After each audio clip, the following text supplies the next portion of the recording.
Hey, He-Man fans. Welcome to another He-Man review. This is Season 2, Episode 8. Yeah, it is Episode 8 of Season 2, The Origin of the Sorceress.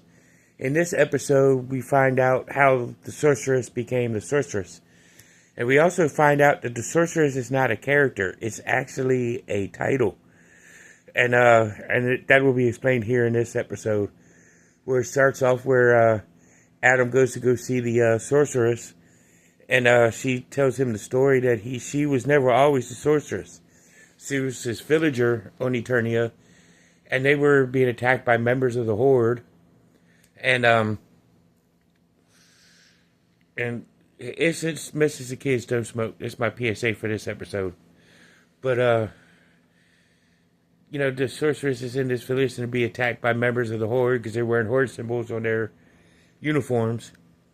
And she goes into the desert where she finds Castle Grayskull and the sorceress at the time, who admits that she wasn't always the sorceress either.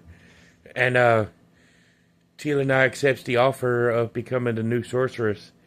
And her object was to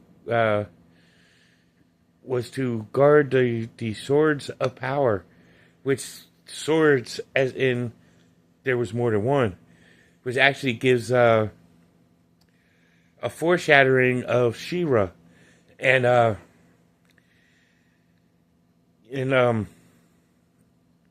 she ends up becoming a sorceress, and the guy that they had banished actually goes back to wherever he was from. Oh, sorry, just playing around. We're trying to get the light on. Perfect.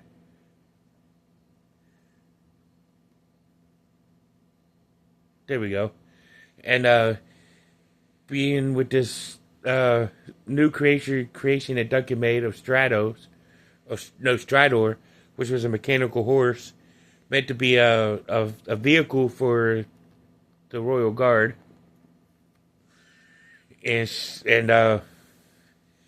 he winds up getting hurt and damaged, and He-Man, takes it back to Duncan, and they repair him. But he starts saying he wants freedom, so he gets to be, a free sentient creature now. Why are these cartoons having sentient robots? Don't we get enough of that in Transformers? But that's beside the point. But it's cool to have a sentient horse robot, on the side of He-Man, on the side of truth and justice. But, in this episode, the basic message was you never know who is in a position for what. So we know that there was 3 sorceresses in He-Man. One from the past, Teela, who's the current one, and her daughter Teela, who becomes the 3rd one, eventually. I don't think we ever saw Teela become the sorceress in the original He-Man cartoon. Maybe in the later ones she basically did, but not in the original run. But this was a good episode. On a scale of 1 to 10, I give it a 10. But that's it for this week. See you in the next one.